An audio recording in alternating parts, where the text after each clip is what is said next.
tiene una gran capacidad de generar riqueza, que distribuye generosamente en manos de los bancos, y debido al desarrollo de las fuerzas productivas, el desarrollo de la tecnología informática, no necesita los automatismos, etcétera, no necesita para su máximo beneficio realmente. Prefiere una ingente masa de desempleados, un ejército de reserva para promover poco empleo y además en precario. La gente que tiene empleo es pobre, o sea, es decir, cobra salarios de miseria. Se constata que el capitalismo prefiere descartar bancos y no personas. Justamente la recogida de firmas que se está realizando desde marzo del 2014, diversos colectivos ya en Alcalá, en septiembre empezamos, han iniciado una recogida de firmas para contribuir a conseguir 500.000 de firmas necesarias para que el Congreso de los Diputados debata una iniciativa de legislatura popular. Es muy cortita, ¿no? Tiene un solo artículo donde fija lo que es la renta básica, que la define como por el hecho de nacer o vivir en un país, recibir una cantidad periódica que cubra sus necesidades básicas. La renta básica se constituye entonces como un derecho individual, universal y sin condición. Luego hay una disposición transitoria donde fija la cantidad, que está muy atrasada, porque la fija en 645 euros, pero es un dato de Eurostat del 2011 y tendría que equipararse en los años sucesivos al equivalente de una fórmula matemática que fija 8, ¿no? Y luego, esta renta se implanta en dos fases, ¿no? La primera atendería a personas que no tienen una prestación y sucesivamente se implantaría como un derecho universal, es decir, para todos, incluso para los ricos, ¿no? Y luego, una disposición adicional segunda, que en los poderes públicos promoverán la implantación de la renta básica en el ámbito del Estado español y en la Unión Europea. Es una campaña que tiene vocación europea, que lleva mucho tiempo desarrollándose, y sin más, pues tenemos para iniciar esta charla sobre este tema, nos acompaña José Miguel Sebastián, abogado del Observatorio de la Renta Básica de la Ciudadanía de ARTAC Madrid. Este observatorio hace más de 10 años que participa y promueve debates de este tipo entre gente interesada en la propuesta del ingreso garantizado, que también se llama la renta básica. Así que durante media hora puedes más o menos exponer tu ponencia y muchas gracias. Buenas tardes, gracias por la invitación en nombre del Observatorio de Renta Básica de ARTAC Madrid. Y yo quería comenzar la intervención con dos premisas que de alguna manera informan un poco lo que voy a decir después. Primero, la renta básica no es una utopía, es decir, es la posibilidad de un ingreso ciudadano universal es viable, tanto desde el punto de vista político como económico, como intentaremos demostrar en esta sesión. Y en segundo lugar, la renta básica tampoco es la panacea o el bálsamo de Filabrás que vaya a resolver todos los problemas de la ciudadanía. La renta básica por sí sola no tiene los fines emancipatorios que nosotros le damos, sino va incluida dentro de un programa emancipatorio amplio en el que se defiendan los servicios públicos, en el que se garanticen y amplían los derechos sociales y en el que se prevean políticas públicas tributarias y fiscales que establezcan un sistema tributario progresivo y justo y que eviten la concentración de la riqueza en unas pocas manos privadas y, en suma, un programa también de profundización de la democracia. La renta básica por sí sola no tiene esa eficacia emancipatoria si no va dentro de ese programa.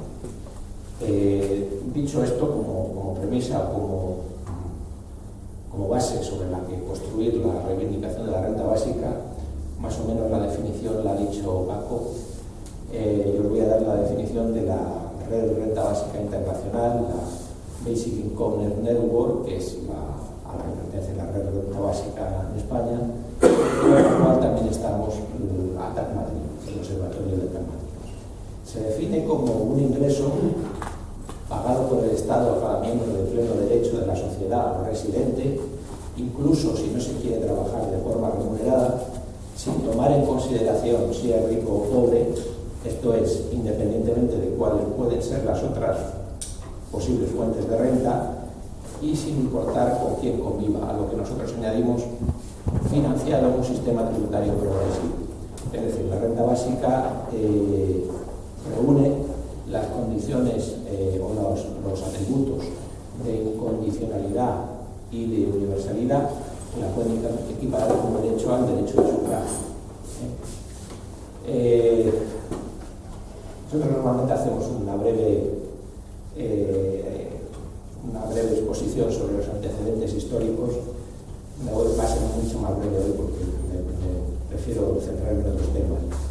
Como antecedente histórico, la idea de un ingreso universal está en Thomas Paine, que fue un periodista y escritor que participó tanto en la Revolución Americana como en la Revolución Francesa, que en su obra Agrarian Justice ya proponía una dotación universal al alcanzar la mayoría de edad y una pensión de jubilación al llegar a la senectud, como compensación por la injusta distribución de la propiedad de la tierra que Paine consideraba patrimonio común de la especie humana. Esa idea de un ingreso universal incondicional luego está también en Fourier, uno de los autores del socialismo utópico, y luego a lo largo de los últimos 200 años se reproduce en la obra de distintos autores. De alguna manera hay cierta alusión a esta idea en el derecho a la pereza de la Lafargue, el diablo de Marx, luego está Bertrand Russell, otros premios Nobel como Douglas Howe, Jake Mill también la han defendido. El propio Tobin también defendía una variante de renta básica que podía transformarse en una reducción impositiva. En suma, que ha ido apareciendo unida siempre a autores de filiación progresista, por así decirlo, de izquierda, aunque no siempre, y a propuestas de partidos políticos también de izquierda. Cierto sector del Partido Laborista inglés a principios del siglo XX, o en la primera mitad del siglo XX también lo propuso. Y bien, cuando reaparece con fuerza esta idea es en octubre de 1984 en Bélgica, en un grupo de profesores de la Universidad de Lovaina que se llama Colectivo Charles Fourier, precisamente por la referencia a Fourier que se decía, que crean lo que es la red renta básica. Está entre ellos Philippe Van Parijs, que es uno de los autores más importantes en esta materia, de la libertad real para todos, y que está en el origen de la fundación de este colectivo, que va a ser el germen de la actual red renta básica internacional.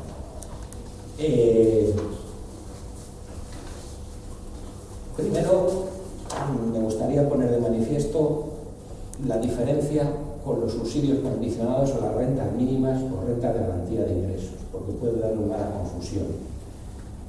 Hemos visto que la renta básica era universal e incondicional. En cambio, estas rentas mínimas o estas rentas condicionales, como la IMI, que hoy existía en la Comunidad de Madrid, y otras ayudas o prestaciones que hay en otras comunidades autónomas, que en algunas ocasiones, para acrecentar la confusión, también se denominan renta básica en las leyes que lo regulan, con lo cual puede dar lugar a una confusión conceptual. Pues no, lo que son rentas mínimas o rentas de garantía son propias de políticas públicas asistenciales que se dirigen a auxiliar a las personas que se hallen involuntariamente en situación de necesidad y que reúnen una triple condicionalidad. Por un lado, se toma en consideración la situación familiar. En cambio, la renta básica es un derecho individual, tal como lo formulamos nosotros. Luego hay un control de recursos. Esto es, se tiene derecho a la prestación mínima o a la renta de garantía de ingresos o a la renta condicional si los ingresos de esa unidad familiar no superan un determinado baremo. Y ese control de recursos se ejerce por los servicios sociales correspondientes, ya sea municipales normalmente. Y luego se exige la disposición a trabajar. Para las rentas mínimas están los beneficiarios están obligados a realizar cursos, o a realizar actividades de reciclaje profesional o de formación, o de recibir o de aceptar las ofertas de trabajo que puedan serles puestas a su disposición. En cambio, la renta básica no, la renta básica es una prestación, como hemos dicho, bueno, es un derecho cuyo la percepción es compatible con la realización de cualquier actividad remunerada o la percepción de otras rentas. Esas son las diferencias más fundamentales. ¿Qué ventajas, a nuestro juicio, tiene la renta básica de ciudadanía, de ingreso ciudadano universal, frente a estas rentas mínimas? En primer lugar, con la renta básica como derecho universal e incondicional, se elimina la burocracia que implica los test de recursos que están en la base de esta renta mínima. Es un derecho que se concede a todo el mundo por ser ciudadano o residente con unos determinados requisitos de permanencia de residencia. Tiene un carácter, la renta básica, preventivo. Es decir, las rentas mínimas se conceden cuando se produce la situación de necesidad o de pobreza, vamos a llamar entre comillas. La renta básica es preventivo porque se garantiza ex ante al ser un derecho que cobrarían todos los ciudadanos. En cuanto a lo que se llaman las trampas del paro y de la pobreza, esto es, que los perceptores de rentas mínimas, como es incompatible con realizar cualquier tipo de trabajo, si recibe o están en disposición de acceder a un trabajo más o menos precario, más o menos bien pagado, lo van a rechazar porque perderían el derecho a cobrar la prestación. En el caso de la renta básica, como es compatible con la percepción de rentas salariales o de cualquier tipo, se evitaría eso que los autores llaman trampas del paro o de la pobreza. La renta básica, al ser un derecho universal, excluye cualquier práctica de clientelismo o de picaresca que pueda darse a la hora de la concesión de este tipo de ayudas. Y por último, y no menos importante, con la renta básica de ciudadanía se evita la estigmatización social de los perceptores de ayudas de pobres, que de alguna manera, tal como están planteadas, hay una especie de culpabilización de esos perceptores, de esas personas que reciben esas prestaciones asistenciales, una culpabilización de su propia situación de necesidad, de sus propias carencias, aparte de una cierta estigmatización social por tener que acudir a los servicios sociales a pedir las ayudas. La renta básica garantizaría el derecho a la existencia al ser un derecho subjetivo, universal e incondicional. En cuanto a las justificaciones éticas y filosóficas, hay varias. La que he dicho de Van Pagai, de libertad real, hay otra justificación libertariana que se llama, que es una corriente de pensamiento de extrema derecha neoliberal que justifica la percepción de una ayuda, pero que tiene como contrapartida el que desaparezca cualquier tipo de derecho social o de ayuda social. Esa es la visión de la renta básica que tenemos, ¿no? Porque la renta básica también, lo digo como inciso, puede ser incluso utilizada desde un punto de vista neoliberal como coartada para desmantelar cualquier institución del Estado social. Eso es una propuesta de Milton Friedman, un economista neoliberal, cuando formuló la propuesta de un impuesto negativo sobre la renta. Pues bien, que es algo parecido a la renta básica. Lo que pretendía Friedman con eso era cargarse de todo el Estado social. Es decir, yo doy una prestación monetaria y allá se les entiendan ustedes. No, esa no es la visión, como he dicho antes, de la renta básica que tenemos nosotros, sino que va inmersa dentro de la protección social y de los derechos del estado del bienestar, se lo que hemos llamado del estado social de derecho. Nosotros la justificación ético-filosófica que más concuerda con nuestros planteamientos es la justificación del republicanismo. El republicanismo identifica la libertad con la ausencia de dependencia o dominación.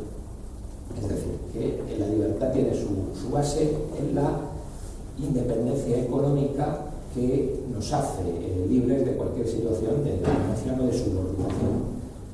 Y por tanto, la renta básica, desde ese punto de vista, ayuda a que exista ese autogobierno, esa independencia material y favorece ese concepto de libertad republicana. Igualmente, desde el punto de vista del republicanismo, la libertad no se puede mantener si la propiedad está desigual y polarizadamente distribuida. La renta básica, que contiene un efecto redistributivo, también va en el sentido de asegurar la libertad en un sentido republicano. Igualmente, también es en un sentido republicano el principio según el cual la república, el Estado republicano, tiene que favorecer formas alternativas de propiedad y además instrumentar todas aquellas políticas institucionales que doten de seguridad económica y material a todos los ciudadanos sin exclusión. A esto también se dirige la renta básica. En suma, es el derecho a la existencia social públicamente garantizado, que ya dijo en su día Robespierre en sus discursos en la Convención durante la Revolución Francesa, y el ingreso material incondicionalmente asignado a todos los ciudadanos por el solo hecho de serlo, que decía Thomas Paine, como ya os he dicho antes. Entonces, dicho esto, una vez de lo que es el fundamento normativo filosófico, desde el punto de vista práctico, ¿a quién beneficiaría una renta básica de ciudadanía? Pues en principio a todos los ciudadanos, pero especialmente a los sectores más vulnerables, a los sectores más desfavorecidos. Porque ya supondría, como ya he dicho, un freno a la dominación social y económica de que padece la mayoría de los ciudadanos, pero especialmente los sectores más vulnerables. Trabajadores, ya estén con empleo estable o precarios o en el paro, y aunque no me gustan las generalizaciones, pero también a sectores como las mujeres o como los jóvenes. Nos vamos a centrar en los trabajadores en primer lugar. La renta básica viene también a solventar una situación. El empleo, ojo, que no digo el trabajo, sino que estoy diciendo el empleo, como trabajo por cuenta ajena o cuenta propia remunerado, ha dejado de ser en estos momentos la principal forma de integración social, ya que se ha roto el modelo de pleno empleo sobre el que giraba el estado social o el estado de bienestar. Hoy, como ha dicho el compañero, el hecho de tener trabajo ya no evita la pobreza. Está el fenómeno de los working poor, de los trabajadores en situación de pobreza. También el hecho de tener un trabajo tampoco garantiza la seguridad para la vejez o en casos de incapacidad para desarrollar estas funciones laborales, debido a la fragmentación y a las propias condiciones de las cotizaciones sociales, que hacen difícil que cada vez más los requisitos para alcanzar una pensión de jubilación. Por tanto, ya el empleo como trabajo por cuenta ajena ha dejado de ser ese elemento fundamental de integración social. ¿Qué haría la renta básica? Pues sería una garantía. Aparte de ser un derecho, como digo, un derecho a un ingreso básico, un ingreso ciudadano, la renta básica también sería una garantía para el ejercicio efectivo de los demás derechos, especialmente los derechos laborales y los derechos sociales. Hay un autor italiano que se llama Ferrajoli, que habla de garantías primarias y garantías secundarias. Garantías secundarias son, por ejemplo, las judiciales, es decir, tú puedes exigir que un derecho se cumpla vía judicial. Pero las primarias, que quizás son las más importantes, son las que se establecen mediante políticas públicas de igualación y que sean orientadoras de la política para crear situaciones en las que los derechos luego sean reales y efectivos de verdad. Por tanto, la renta básica de este esquema es una garantía primaria, aparte de un derecho subjetivo, del resto de los derechos sociales.